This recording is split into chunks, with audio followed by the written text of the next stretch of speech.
ඇමරිකාව විසින් ශ්‍රී ලංකාවෙන් ආනයනය කරන භාණ්ඩවලට 44ක් දක්වා ආනයන බදු වැඩි කරන්න ඇමරිකාව තීරණය කරලා තිනවා. ඒක මේ වෙනකොට සමාජයේ මේ වෙද්දි විශාල කතාබහකට ලක් වෙලා මාතෘකාවක් බවට පත් වෙලා තිනවා ලංකාවේ. ඉතින් මේක සමහරු මේක විවිධාකාරයෙන් දේශපාලනිකව හුවා දක්වන්න හැදුවට මේක ශ්‍රී ලංකාවට විතරක් ගහපු ටැරිෆ් එකක් බදු වැඩි කිරීමක් නෙවෙයි. මේක ට්‍රම්ප් පාලනය ඒගොල්ලන්ගේ ලෝකෙම ඒගොල්ලන්ගේ ආනයන අපනයන දිහා බලලා ගෙවුම් ශේෂයේ ඒගොල්ලන්ගේ ට්‍රේඩ් account එකේ බැලන්ස් එක බලලා ඒකේ ඍණාගයක් තියෙන. ඒ කියන්නේ ඇමරිකාවේ අපනයන වලට වඩා ඇමරිකාවට කරන ආනයන වැඩි රටවල් නිසා වැඩි රටවල් වලට ඒ ගෙවුම් ශේෂය බලලා එතන ඍණාගයක් තියෙන රටවල් වලට ඇමරිකාව බලලා තිනවා. ඒ රටවල් ඇමරිකාවේ අපනයන වලට කොහොමද තීරුබදු ගහන්නේ කියන එක. එතකොට සහ ඇමරිකාව ඒ රටවලින් කරන ආනයන වලට කොහොමද තීරුබදු ගහන්නේ කියලා. එහෙම බැලුවහම ලංකාව ඇමරිකාවෙන් කරන අපනයන වලට ඒ කියන්නේ ලංකාවේ ඇමරිකාවේ ආනයන වලට සාමාන්‍යයක් විදිහට ලංකාව 88ක් බදු ගහනවා කියලා තමයි සොයාගෙන තියෙන්නේ. එතකොට ට්‍රම්ප් පාලනය ඇමරිකාව තීරණය කළා ඒකෙන් භාගයක් 44ක් ලංකාවෙන් ඇමරිකාවට ආනයන කරන භාණ්ඩවලටත් බදු පනවන්න.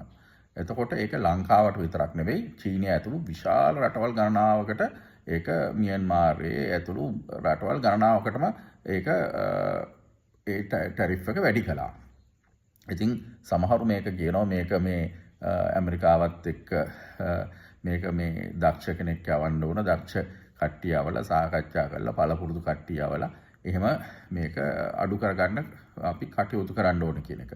මේක ඇත්තටම මේ පළපුරුද්දේවත් එහෙම නැතු මුකුත් ආපු ප්‍රශ්නයක් නෙවෙයි.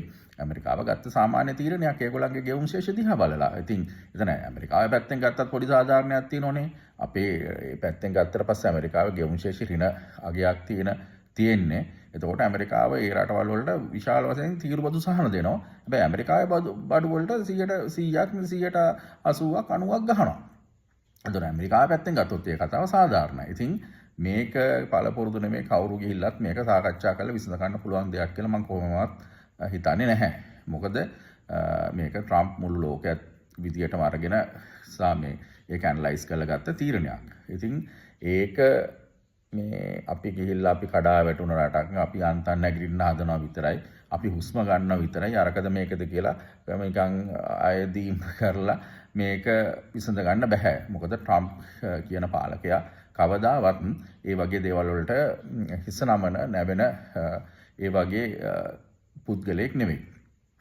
ඉතින් ඒ නිසා මේ ඒ කතා වලින් සාකච්ඡා වලින් තේරුමක් ඇති වෙන්නේ නැහැ.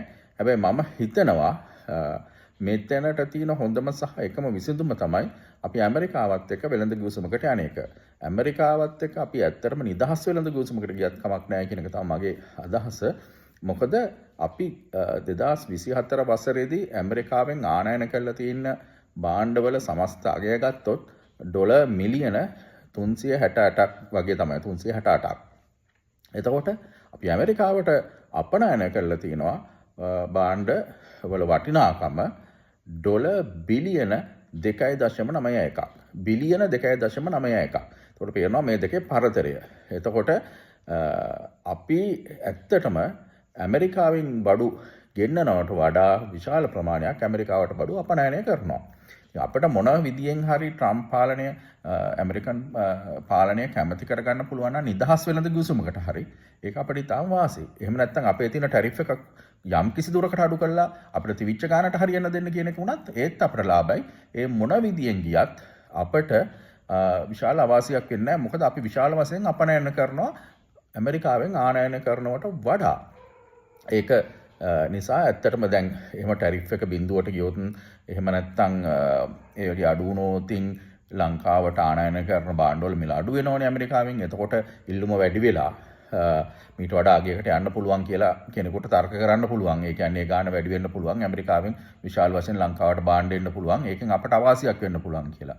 ඉතින් අනිත් පැත්තට ගත්තට පස්සේ දැන් අපි එහෙම නිදහස් වෙළඳ ගිවිසුමකට හරි ඊට වඩා ගොඩක් අඩුවෙන් අපිට බදු ගහන මේ ගිවිසුමකට හරි ගියොත් අපිට ඇමරිකන් මාකට් එකේ ලොකු කම්පිටිෂන් එකක් ලොකු තරගයක් දෙන්න පුළුවන් අනිත් රටවලුත් එක්ක. මොකද අපේ එතකොට අපේ මේ භාණ්ඩ ඊට වඩා මිල අඩුවෙන් අපිට දෙන්න පුළුවන්. ඉතින් මං හිතනවා මේකට මේ දේශපාලන වාසි ගන්න එක එක්කෙනා මොන කතාව කිව්වත් ඇත්තටම කතන්දරේ. මේකට අපි මම හිතන්නේ දැන් කමිටුවක් පත් කරලා තියෙනවා රජයෙන්. ඒවල මට හිතන විදිහට මගේ යෝජනාව නම් අනිවාර්යෙන්ම මේ වෙලාවේ ඇමරිකාවත් එක්ක වෙළඳ ගිවිසුමකට ගිහිල්ලා මේ ප්‍රශ්නේ නිදහස් වෙළඳ ගිවිසුමකට යනවා වඩා හොඳයි. ඒගොල්ලෝ ඇමරිකාව ඉතින් කැමති වෙයිද දන්නේ නැහැ. ඒගොල්ලත් වාසි බලන්න යන්නේ. එහෙම පුළුවන් නම් යන්නේ එක තමයි හොඳම දේ කියන එක තමයි මගේ මතය.